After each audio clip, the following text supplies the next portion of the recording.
Breaking news చూస్తున్నాం. తెలంగాణ రాష్ట్ర చిహ్నం తుది రూపుపై సీఎం రేవంత్ రెడ్డి సమీక్ష నిర్వహించారు. పోరాటం త్యాగాలను ప్రతిబింబించేలా రాష్ట్ర చిహ్నాన్ని రూపొందించేలా ప్రణాళికలు సిద్ధం చేస్తున్నారు. ఇందులో భాగంగానే మరోసారి రాష్ట్ర చిహ్నం తుది రూపుపై సమీక్షించారు. ఇక ఈ సమావేశంలో మంత్రి జూపల్లి, ప్రొఫెసర్ కోదండరాం, అద్దంకి దయాకర్ రావులతో పాటు పలువురు ఎమ్మెల్యేలు పాల్గొన్నారు.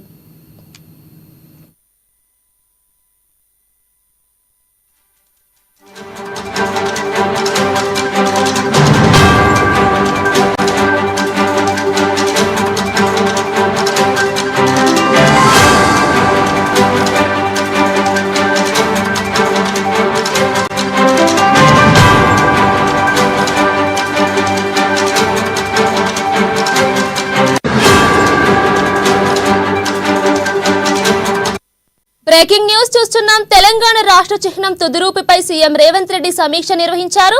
పోరాటం త్యాగాలను ప్రతిబింబించే రాష్ట్ర చిహ్నాన్ని రూపొందించేలా ప్రణాళికలు సిద్ధం చేస్తున్నారు. ఇందులో భాగంగానే మరోసారి రాష్ట్ర చిహ్నం తుది రూపుపై సమీక్షించారు. ఇక ఈ సమావేశంలో మంత్రి జూపల్లి, ప్రొఫెసర్ కోదండరాం, అద్దంకి దయాకర్ రావులతో పాటు పలువురు ఎమ్మెల్యేలు పాల్గొన్నారు. ఇక దీనిపై మరిన్ని అప్డేట్స్ మా ప్రతినిధి రాంబాబు లైవ్ ద్వారా అందిస్తారు. చెప్పండి రాంబాబు. కీర్తన తెలంగాణ ప్రజల ఆత్మగౌరవాన్ని ప్రతిబింబించేలా, అదేవిధంగా పోరాటాలు త్యాగాలు ప్రతిబింబించేలా తెలంగాణ చిహ్నం, అదేవిధంగా రాష్ట్ర గేయం, తెలంగాణ తల్లి విగ్రహావిష్కరణ కూడా ఉంటుందని చెప్పేసి ముఖ్యమంత్రి రేవంత్ రెడ్డి ఇదివరకే స్పష్టం చేయడం జరిగింది. అదేవిధంగా ఇటు పిసిసి అధ్యక్షునిగా ఉన్నప్పుడు కూడా ఇటు తెలంగాణ తల్లి విగ్రహాన్ని గాంధీ భవన్లో ఏర్పాటు చేసినటువంటి ముఖ్యమంత్రి రేవంత్ రెడ్డి ఆ రోజు ఉన్నటువంటి పిసిసి అధ్యక్షునిగా రేవంత్ రెడ్డి విగ్రహాన్ని ఏర్పాటు చేయడం జరిగింది. అటు ముఖ్యమంత్రి అయిన తర్వాత కూడా ఇటు సెక్రటేరియట్లో జరిగినటువంటి మొదటి క్యాబినెట్ భేటీలో కూడా దీనిపైన నిర్ణయం తీసుకోవడం జరిగింది. అసెంబ్లీ సమావేశాలు కూడా దీనిపైన చర్చ జరిగింది. రాచరికపు వ్యవస్థకు సంబంధించినటువంటి ఆనవాళ్లు లేకుండా ఈ యొక్క తెలంగాణ తల్లి విగ్రహం కానీ, తెలంగాణ అధికారిక చిహ్నం కానీ, లేకపోతే తెలంగాణ గ్యాంగ్ కూడా ఉంటుందని చెప్పేసి ముఖ్యమంత్రి పదే పదే స్పష్టం చేయడం జరిగింది. క్యాబినెట్లో కూడా నిర్ణయం తీసుకున్నటువంటి నేపథ్యంలో ఇటు మంత్రులు పొంగులేటి శ్రీనివాసరెడ్డి కూడా దీనిపైన ఒక క్లారిటీ కూడా ఇవ్వడం జరిగింది. తెలంగాణ తల్లి అంటే, లేకపోతే తెలంగాణ చిహ్నాలు అంటే, తెలంగాణ గేయం అంటే ఏదో ఎవరికో సొత్తు కాదని చెప్పేసి తెలంగాణ ప్రజల ఆత్మ గౌరవాన్ని, సామాన్య ప్రజానికం యొక్క ఆత్మగౌరవాన్ని ప్రతిబింబించేలా ఈ యొక్క విగ్రహం గిట్లా లేకపోతే చిహ్నం గిట్లా ఉంటుందని చెప్పడం జరిగింది. తెలంగాణ చిహ్నం కూడా పోరాటం త్యాగాలు ప్రతిబింబించేలా ఉంటాయని కూడా చెప్పడం జరిగింది. ఈరోజు కూడా ముఖ్యమంత్రి రేవంత్ రెడ్డి నివాసంలో మరొకసారి కూడా ఈ తెలంగాణ చిహ్నం పైన భేటీ కావడం జరిగింది. ఈరోజు సాయంత్రం కల్లా దీనిపైన తుది రూపం వచ్చేటువంటి అవకాశం ఉంది. ఇప్పటికే 12 నమూనాలను పరిశీలించినటువంటి ముఖ్యమంత్రి మరొకసారి కూడా ఇటు ఈ యొక్క కళాకారుడు, చిత్ర కళాకారుడైనటువంటి రుద్రరాజం, అదేవిధంగా మంత్రి జూపల్లి కృష్ణారావు, ప్రొఫెసర్ కోదండరాం, అద్దంకి దయాకర్, జేఏసీ నేత రఘు, సీఎం సలహాదారుడు వేం నరేందర్ రెడ్డి తదితరులతో కలిసి ఈ యొక్క చిహ్నం పైన రివ్యూ నిర్వహించడం జరిగింది. ఈ రివ్యూలో ప్రధానంగా ఇప్పటికే 12 చిహ్నాలను నమూనాలను పరిశీలించినటువంటి ముఖ్యమంత్రి రేవంత్ రెడ్డి ఈ కొన్ని సూచనలు చేస్తూ ఈరోజు సాయంత్రం కల్లా దీనిపైన తుది రూపం వచ్చేటువంటి అవకాశం ఉందని చెప్పి స్పష్టం చేయడం జరిగింది. తెలంగాణకు సంబంధించినటువంటి పోరాటాలు త్యాగాలు ఇందులో ప్రతిబింబిస్తూ ఈ యొక్క కళలు ఉట్టిపడేలా ఉంటాయని కూడా స్పష్టం చేయడం జరిగింది.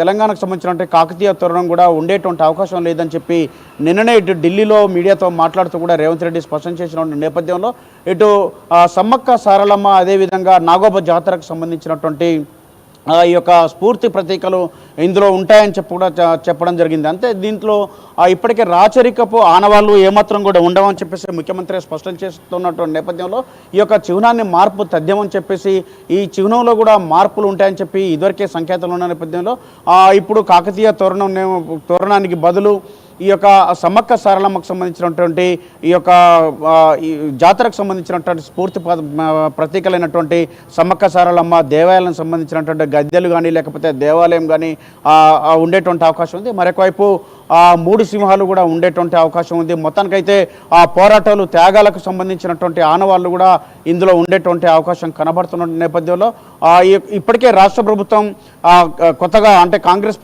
ప్రభుత్వం ఏర్పడగానే ఈ యొక్క చిహ్నాలు కానీ, లేకపోతే తెలంగాణ తల్లి విగ్రహం కానీ, లేకపోతే గేయం పైన కానీ దృష్టి సారించింది. మరొక వైపు ఇటు గతంలో అంటే తెలంగాణ రాష్ట్రం ఆవిర్భవించగానే గెజిట్లో కూడా తెలంగాణ ఉండే, కానీ కేసీఆర్ ప్రభుత్వం దాన్ని తెలంగాణ గెజిట్ను టీజీని మారుస్తూ టీఎస్గా ఇటు వెహికల్స్ కానీ లేకపోతే వివిధ ప్రభుత్వ సంస్థలు కానీ నిర్ణయం తీసుకున్న నేపథ్యంలో కొత్తగా వచ్చినటువంటి కాంగ్రెస్ ప్రభుత్వం కూడా గత ఆనవాలను చెరిపేసేటువంటి ప్రయత్నం చేసినటువంటి గత ముఖ్యమంత్రి కేసీఆర్ ఏదైతే చేసిండో దాన్ని భిన్నంగా ఆ రోజు ఏదైతే ఇటు తెలంగాణ ఏర్పడినటువంటి సందర్భంలో ఇచ్చినటువంటి టీజీ అని టీజీనే మళ్ళీ మోడల్గా తీసుకుంటూ అదేవిధంగా ప్రైవేట్ వెహికల్ కానీ లేకపోతే ఇటు ప్రభుత్వ వెహికల్ కానీ లేకపోతే ప్రభుత్వ సంస్థలు కానీ ప్రైవేట్ సంస్థల్లో కానీ ఆ టీజీని మారుస్తూ ప్రభుత్వం అయితే క్యాబినెట్లో కూడా నిర్ణయం తీసుకుంది. అదేవిధంగా గెజిట్ కూడా ఇచ్చినటువంటి సందర్భంలోనే కేంద్ర ప్రభుత్వం గెజిట్ విడుదల చేసిన నేపథ్యంలోనే అన్ని ప్రభుత్వ శాఖలు ఇప్పటికే ఇటు టీఎస్ఎస్పీడీసీఎల్ బదులుగా టీజీఎస్పీడీసీఎల్ అదేవిధంగా తెలంగాణ రాష్ట్ర రోడ్డు రవాణా సంస్థ ఇలా ప్రతి సంస్థ కూడా తెలంగాణ టీజీ అని చెప్పేసి అయితే మారుస్తూ ఇప్పటికే ఈ నెల 31 కల్లా అన్ని ప్రభుత్వ శాఖలు కూడా టీజీ అని చెప్పేసి టీఎస్ స్థానంలో టీజీగా మార్పు చేయాలని చెప్పేసి ఇప్పటికే నిర్ణయం తీసుకోవడం, దాంతో ఉత్తర్వులు జారీ చేయడంతో ఆయా సంస్థలు కూడా వెంటనే దీనిపైన వేగవంతంగా ఈ టీజీ అని చెప్పేసి నామకరణం చేసుకుంటున్నటువంటి పరిస్థితిని మనం చూస్తూ ఉన్నాం. మొత్తానికైతే ఇటు రాష్ట్ర ప్రభుత్వం టీఎస్ బదులు టీజీ, అదేవిధంగా తెలంగాణ విగ్రహంలో మార్పులు, అదేవిధంగా తెలంగాణ చిహ్నంలో మార్పులు, తెలంగాణ కవి రాసినటువంటి అందశ్రీ రాసినటువంటి తెలంగాణ రాష్ట్ర గీతంగా ప్రకటించినటువంటి జయ జయ తెలంగాణలో కూడా మార్పులు అదేవిధంగా ఇవన్నీ చేస్తూ 2.5 నిమిషాల నిడివిని ప్రభుత్వ పాఠశాలలో కళాశాలలో అదేవిధంగా ప్రభుత్వ సంస్థల్లో కూడా పాడుకునే వీలుగా ఈ యొక్క రూపకల్పన చేస్తున్నటువంటి సందర్భం మనం చూస్తాను. మొత్తానికైతే సాయంత్రం కల్లా ఈ యొక్క తెలంగాణ చిహ్నంలో మార్పులకు సంబంధించినటువంటి తుదిరూపం అయితే వచ్చేటువంటి అవకాశం ఉంది. 12 నమూనాల్లో చివరిగా ఒక నమూనాను అయితే ఇవాళ ఫైనల్ చేసేటువంటి అవకాశం కనబడుతోంది. Keerthana. Right, thank you Rambabu.